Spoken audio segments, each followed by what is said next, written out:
You know you're a hottie, right? You know it. You don't need anyone to tell you that. You know it already. And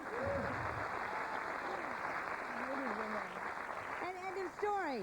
All right, we're going to send you off stage. We're going to talk to Bryant, see if he has any idea as to who is here today to surprise him. Okay. And we'll see you soon, okay? Okay, thanks. All right, good luck. I know you don't need it. Good luck.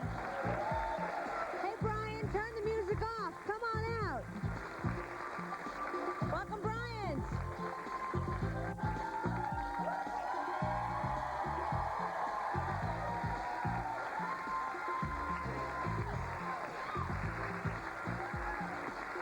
Hi there, dude. Nice to see you. How you doing today? I'm doing all right. How you doing, Ricky? Were you listening to some good tunes back there? Oh, yeah, the jam. Yeah, all right. Do you have any idea who brought you here today? No, but I want to know. You want to know? You're dying to know. Any memorable ladies in your past? I'll bet there's lots of them. A few. A few? He's scoping the crowd like she's in the audience. Do you see anyone you know? No. All right, well, why don't you grab that blindfold that's right next to you? Okay. There it is. Why don't you put it on, okay? You're not going to see anybody now. Huh? Just put it on. We're going to have fun, okay? Ain't no man, is it? No, there's no man, I promise you.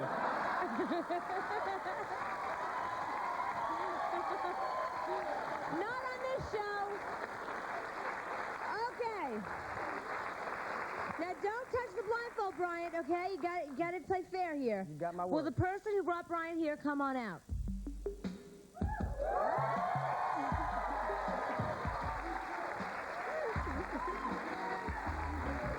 Okay. Here's the deal, Bryant. We're going to give you a couple of clues, okay? The woman who brought you here says you will remember her because of the way she used to do this.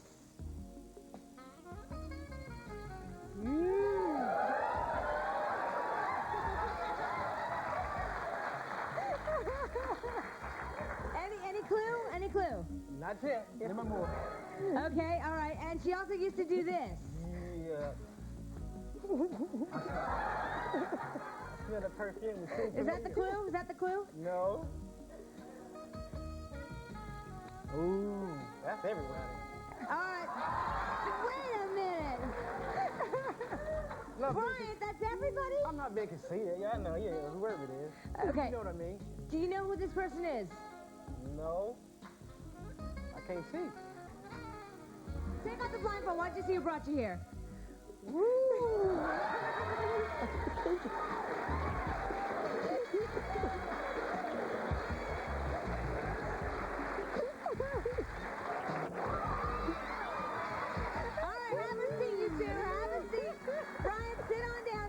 Keep your hands to yourself. All right.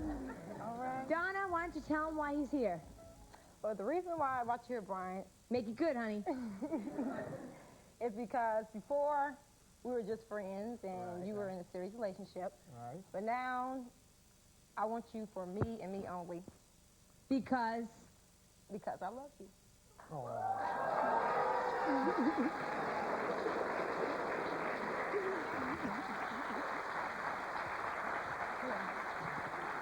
Can we go back to the hotel now? You want to go back to the hotel now? So wait. We got to know your situation. Are you now available? You are single? My divorce will be final next month. Your divorce will be final next month. So as of next month, you are a single guy and... Oh, yeah. Donna? Oh, yes. Most definitely.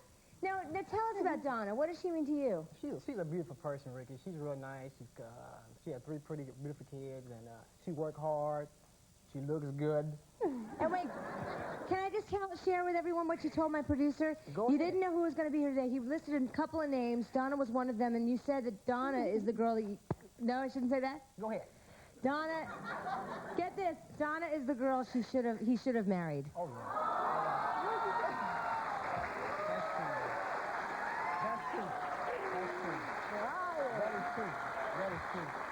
That's true, Ricky. Donna, are you a happy lady? Yeah. Very happy. I'm glad she is. I'm glad we were able to bring you guys together again. I'm glad you. she is. Have a great time tonight. I will. All right. Our next guest, Nicole, says her knight in shining armor, Bobby, meant everything in the world to her. She says Bobby stuck by her side during a time when her weight was as high as 365 pounds. He helped her to lose the weight and gain confidence. It has been 6 years since they dated and 2 years since they have seen each other. But Nicole is ready to tell him that she wants him back in a big way. Nicole, tell us about him. Tell us what happened. We met about 4 years, or about 6 years ago, and it was at school, and there was a lot of people. You know, when you're that young, we were like 16 and 17, so when you're that young, a lot of people make fun of you for being overweight and stuff, and he came to me as a friend, and excuse me. He meant a lot to you, huh? He lifted up my spirits and let me know I was somebody. And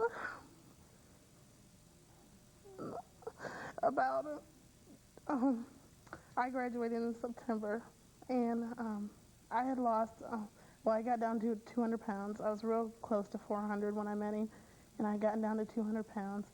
And thanks to him and Richard Simmons, of course. But Love Richard Simmons. yeah. What do you want to say to him today?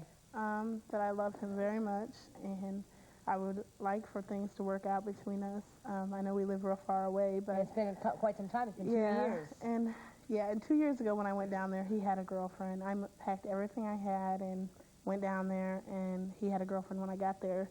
So I only stayed a month, and I came back, and we haven't talked since then.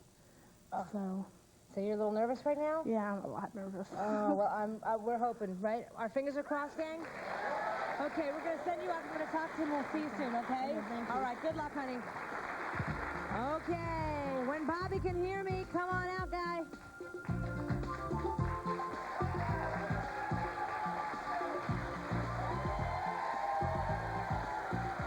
Hi, Bobby. You wore a tie. Thank you. I appreciate that. Have a seat. How's it going? All right, you're doing fine. You feeling a little nervous? Do you have any idea who brought you here? Kind of. I have no idea who it is. Should I give him a couple clues? All right, I have some stuff here. Here's what she said about you, okay? No man treated me as well as Bobby did. Bobby was the first guy who told me that he loved me and meant it.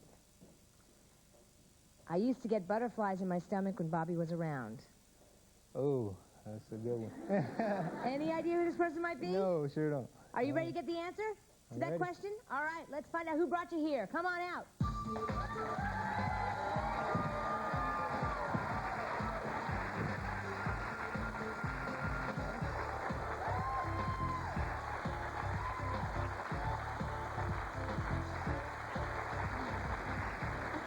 Okay, Nicole. There he is. It's been 2 years. What do you want him to know? I want you to know that I love you, and that you helped me through a lot, even though you may not know it, when we were in Job Corps together. And to see if things could work out between us. Well, right now, I'm dating someone, and it would be hard for me to maybe get back with you. But still, I'd be your friend. Anytime you need some help, I'm always here. Or, you know, I thought maybe we could keep in touch more. Fine. Yeah? Yeah. Well, that was easy. Yes, sir. Question for the guy. So your girlfriend now, like, how long have you been going out? And You want to know if it's serious? serious? That's serious. We're talking marriage. You talking? Really? Yeah. Wow. Well, he has your blessing, Nicole? Yes, he does. That is great. When we come back, we'll meet a man who finally has gotten up the nerve to tell his really good friend that he's fallen head over heels for her. But what he doesn't know is that he'll have to try and convince her mom that he's the right man for her daughter. Will he get a date, or will her mom tell him to take a hike?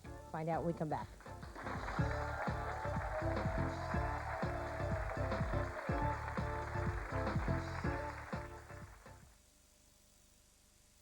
Now Woolmark approves a bleach you can use on wool. Ace. Ace Gentle Bleach. So safe it's even approved by Woolmark.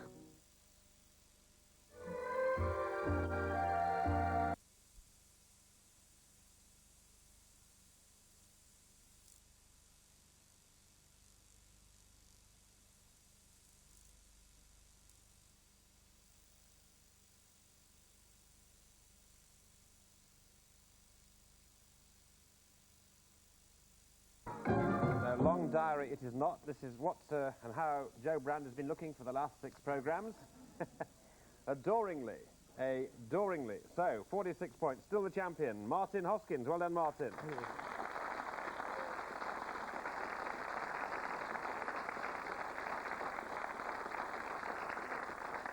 So, well done, and bad luck to you, Janaki. Just couldn't get it together in a couple of those games, but good score nevertheless, so thanks very much indeed, and goodie bag for you. So, say with farewell to Janaki Mahadvan. Well done, Janaki.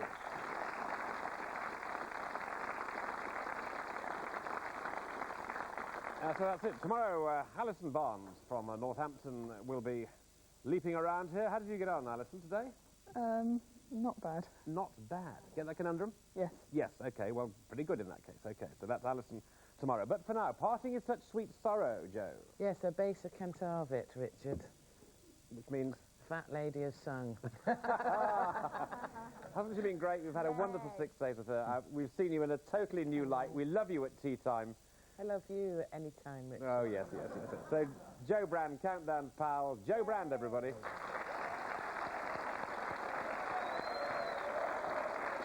You're being sarcastic.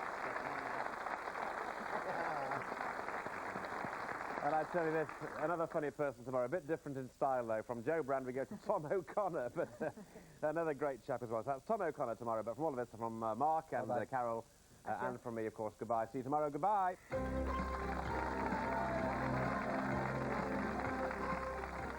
Now, why would someone want to marry a convicted murderer? Montel Williams probes the darker side of love on 4 next.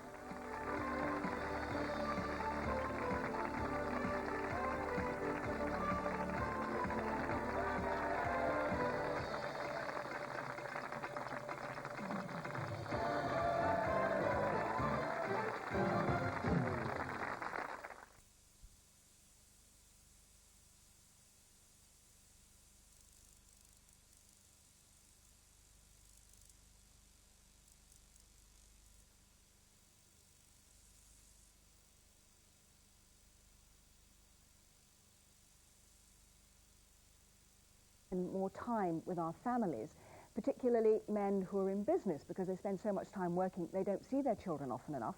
And psychologists can spend hours describing this, and P.D. James has done it in 15 lines, and she's talking about a character who's thinking about his future. He works in a law office, and he's describing, or she's describing, his family life, and she says his and Margaret's only shared interest had been the bringing up of their children, even though that had been mainly Margaret's responsibility. Sally and Stephen had been in bed by the time he got home. It was Margaret who gave them their supper, read them the bedtime story, and when they were old enough for school, listened to their tales and small triumphs of woe. When they had needed him, if they ever needed him, he hadn't been there. They were still a shared anxiety because children always were. Stephen had only just received his A-levels to go to university. Sally had trained as a physiotherapist and was working in a hospital in Hull. She rarely came home, but she telephoned at least twice a week. When the children were at home, Harold got on well with them both. After all, he never had found it difficult to get on with strangers. And I think that is so profound. I really think that there is, in 15 lines there, a lesson for every single person in this country who thinks that spending time at work is more important than spending time with their family. So, well done, P.D. James, because I think she said it so succinctly and so very, very forcibly. Yes, indeed. In fact, they do say that no one ever says on their deathbed, I wish I'd spent more time at the office. It's true. Do they? Right. It's true. And P.D. James, P.D., do you know what that stands for? I think I do, but I'm sure you do. Well, no, I think it's... Well, I think the P is Phyllis, but I don't know. I don't know what the D stands Phyllis. for. No, I don't know what D stands for. That's what makes her one of the great mystery writers of our time. You see, even her name is a mystery. Well, someone out there will know. Perhaps even the lady herself might be watching. Anyway, that's it. We'll call it end of part 1, and they'll call it part 2 in a minute. Thank you.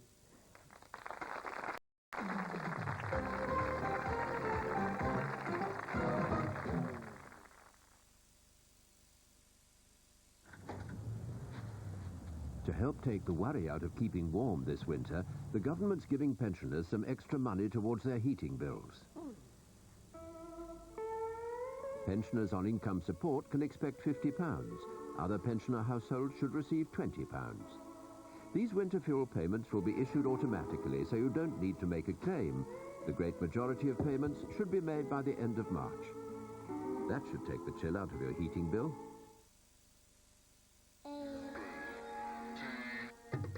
The alphabet. 26 letters. Arranged and rearranged by quality writers in every field, every day, of every month, of every year. To create Britain's best-selling quality daily, The Daily Telegraph, the A to Z of life.